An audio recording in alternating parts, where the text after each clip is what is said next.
샬롬. 네, 반갑습니다. 오늘은 우리 사순절 특별 새벽 기도회 우리 새벽 이 묵상집 순서에 따라서 5번째 시간을 갖도록 하겠습니다. 우리 함께 우리 묵상집 21쪽을 함께 펴고 우리 함께 말씀 나누겠습니다. 21쪽입니다. 자, 오늘은요 찬송가 263장 그리고 이어서 265장을 찬양하시도록 하겠습니다. 그리고 사도신경을 계신 곳에서 하신 후에 오늘 본문 말씀을 함께 나누도록 하겠습니다. 오늘 하나님께서 주신 말씀은요, 요한복음 3장 1절에서 15절까지 말씀입니다. 요한복음 3장 1절에서 15절까지 말씀입니다.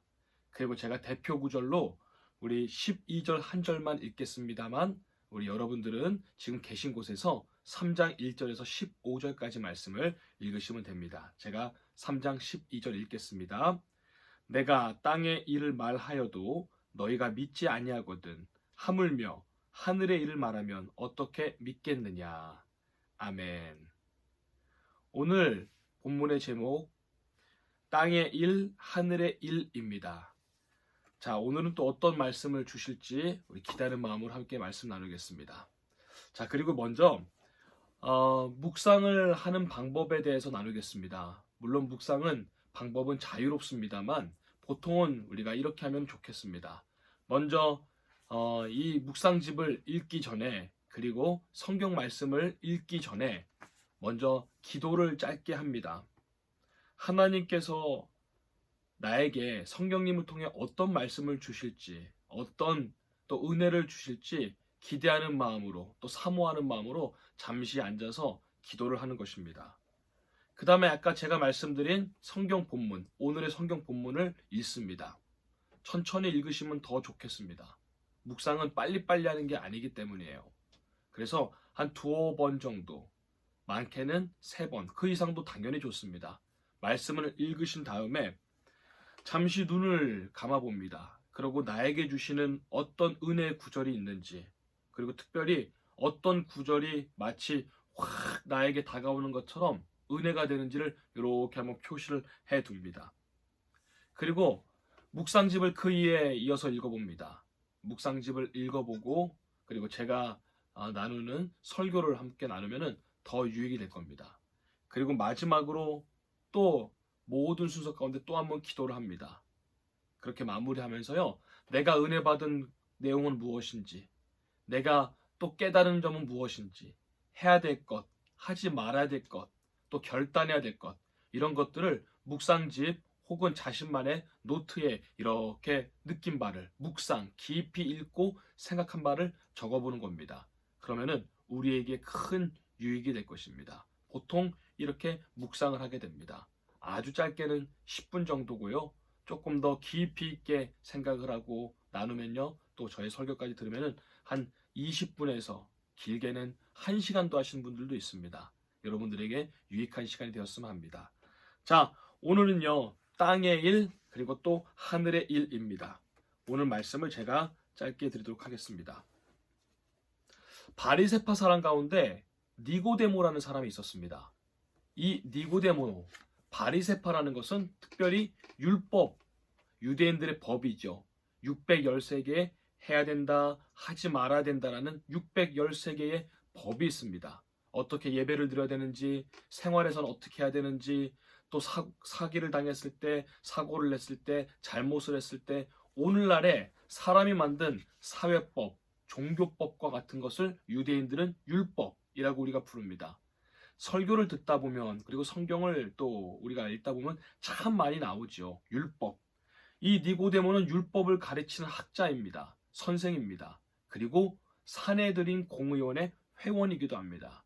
사회적 명망도 있고 또 저번에 말씀드린 산헤드린 공의회 회원이란 것은 오늘날로 치면 국회의원인데 국회의원보다 훨씬 더 권한이 그 당시에 많았던 율법 학자이자 산헤드린 공의원이다. 그런데도 불구하고 오늘 니고데모가 밤에 예수님을 찾아옵니다. 왜 밤에 찾아왔을까요? 율법 학자인데 다른 사람들이 예수님을 찾아가는 그 당시 예수님은 요즘 세상 말로 뜨고 있는 사람이었습니다. 명망이 있는 하나님의 말씀을 가르치는 나사렛에서 온 요즘 말로 촌뜨기. 그러니 내가 사내들인 회원이고 그리고 또 율법을 내가 가르치는 사람인데 이 예수라는 사람을 찾아갔다. 그것은 아마 자존심이 상하는 일이었습니다. 그래서 밤에 찾아갑니다. 몰래 사람들 눈에 안 띄려고. 그리고 또 하나, 밤에 찾아갔다는 것에 또 밤에는 두 번째 의미는 이렇습니다. 니고데모 자신의 영적인 상태가 어두운 밤이었다는 것입니다. 자기도 율법을 가르치고 율법을 해석하는 사람이고 사람들이 자기에게 선생님이라고 존경합니다만, 그러나 그 자신은 율법을 가지고 구원을 받지 못한다는 그런 생각이 있었던 것 같습니다. 율법으로는 구원받지 못한다. 무언가 그런 의심이 있어서 밤에 예수님을 찾아갑니다. 그래서 2절 말씀 이어서 3절 말씀 보니까 이렇습니다. 선생님은 하나님으로부터 온 분인 것 같습니다. 하나님께서 하지 않으시면 이런 일을 하실 수가 없습니다. 그게 무슨 일입니까? 바로 오늘 본문에 그 며칠 전에 다뤄봤던 앞에 있는 가나안 혼인잔치에서 물이 포도주로 바뀌고 다른 사람들에게 하나님의 말씀을 전하고 성전을 정화하고 이런 영적인 큰 일들을 니고데모도 들었습니다. 소문을.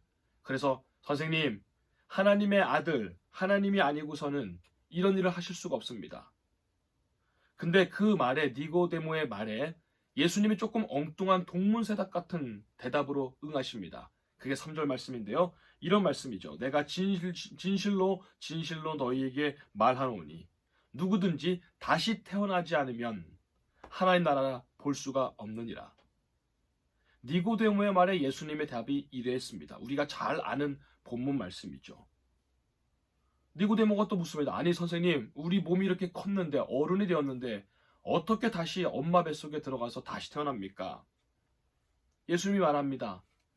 돈으로도 그리고 유명세로도 권력으로도 너의 율법으로도 너의 사내들인 공의의 회원이라는 직책으로도 어떤 힘으로도 하나님 나라에 들어갈 수 없느니라. 한마디로 너가 율법 선생이고 사람들은 율법만 하는데 율법을 철저히 지켜서 하나님 나라 백성 되는 것이 아니니라 말합니다. 자, 우리에게 주신 교훈이 뭘까요? 우리는요, 1900 몇 년도 몇 월 며칠 이 세상에 태어났습니다. 남자로, 어떤 이는 여자로, 또 누군가의 아들, 딸로 우리는 태어났지요. 근데 여러분, 그게 첫 번째 탄생입니다. 두 번째 탄생이 필요하다는 것입니다. 태어났다고 다 태어난 것이 아닙니다. 반드시 이 땅에서 성령님의 감동을 받아 예수님을 그리스도로 인정하는 사람만이 다시 태어나는 것입니다. 두 번째 태어나는 것, 이것이 중요합니다. 하나님의 자녀로 다시 태어나야 됩니다. 그래서 예수님은 오늘 5절 말씀에 물과 성령으로 말미암아 태어나야 된다고 말합니다. 성령님의 감동을 받아서 내가 예수 그리스도의 자녀임을 깨달아 다시 영원한 생명, 영원한 삶으로 진정으로 거듭날 수 있다는 것을 우리는 거듭났다라고 말합니다. 다시 한번 말씀드립니다. 다 태어났다고 태어난 것이 아닙니다. 다 인생이라고 올바른 인생은 아닙니다. 하나님 나라 백성으로 다시 태어나야 하나님 나라 백성이 될 수 있느니라. 우리가 예수 그리스도를 믿고 예수 그리스도라는 은혜의 십자가 보혈을 믿는 사람만이 하나님 나라 백성이 될 수 있다는 것입니다. 이게 거듭 태어나는 것입니다. 저도 지금 방 안에 있는데요. 방 안에 들어올 때 어디 담벼락을 넘어서 들어오거나 바닥을 뚫고 그러지 않았습니다. 저 앞에 있는 문으로 들어왔죠. 예수 그리스도라는 문을 통과하여지만 하나님 나라 백성으로 구원받을 수 있다는 것입니다. 그래서 우리가 잘 아는 찬양, 이런 찬양 어릴 때부터 불렀던 복음성가 있죠. 돈으로도 못 가요. 또 힘으로도 못 가요. 능력으로도 못 가요. 하나님 나라. 거듭나면 가는 나라, 하나님 나라. 이 짧은 찬송이 얼마나 큰 은혜가 되고 이거를 커서 다시 묵상하고 보니 이 찬양만큼 복음에 대한 진수가 담겨있는 찬양도 드문 것 같습니다. 오늘 본문이 그것입니다. 예수 그리스도 성령님께서 주시는 감동을 말미암아 예수님을 받아들이고, 그래야 예수님 안에서 거듭나야 이분을 통과하여지만 하나님 나라 백성이 될 수 있다. 자, 마지막으로 오늘 본문 14, 15절 보면은 또 이런 말씀이 있지요. 예수님께서 당시에 이야기를 합니다. 옛날에 모세가 놋뱀을 들어 올려서 그것을 본 자들은 살아났다. 뱀에 물려가지고 사람들이 수천 명이 죽어갔죠. 그때 모세가 노수로 만든 뱀 모양을 만들어서 이렇게 들어 올리고 그것을 쳐다본 사람들은, 믿음으로 쳐다본 사람들은 몸에 육신을 낳았습니다. 병이 나았습니다. 자, 예수님이 그렇게 말씀하십니다. 그런 사람들은 병을 낳았지만 내가, 인자가 십자가에 못 박혀 돌아갔을 때, 죽을 때 그것을 믿고 바라본 자는 영혼 육이 구원받는다는 것입니다. 모세의 놋뱀을 받는 자는 육신이 구원받지만, 육신이 그냥 나은 정도로 끝났지만 그 사람들이 나중에 하나님 나라 백성 됐는지 안 됐는지는 우리가 모르지요. 그렇지만 예수 그리스도의 십자가를 바라본 자들, 그것을 믿는 자들은 너의 영혼이 구원받는단다. 영혼이 구원받는단다. 그 얘기를 지금 예수님은 하는 것입니다. 그게 바로 오늘 본문의 이야기입니다. 자, 마지막 단락 21페이지의 맨 마지막 문장, 보라색 그 기도문 위에 제가 읽고 여러분들 같이 읽고, 그리고 맨 마지막에 기도 같이 읽고 마치겠습니다. 사순절은 이 은혜를 다시 새기는 시간입니다. 바닥에서든 정상에서든 우리를 살리는 길은 십자가를 바라보는 일입니다. 성령은 우리를 깨우시고 새롭게 하시며 하늘의 영광으로 이끄십니다. 땅의 일을 통하여 하늘을 배우는 것, 이것이 신앙의 신비이자 사순절의 은총입니다. 우리 맨 마지막에 있는 보라색 테두리 기도문 같이 보겠습니다. 주님, 실패의 감옥과 성공의 감옥에서 저를 건지소서. 성령의 바람으로 저를 새롭게 하시고 십자가를 바라보는 믿음을 주소서. 땅이 흔들릴 때에도 하늘의 영광을 바라보게 하소서. 예수님의 이름으로 기도합니다. 아멘.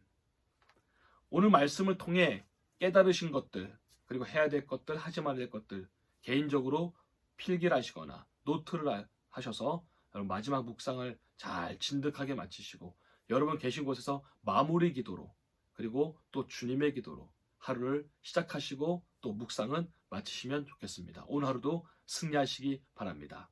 할렐루야.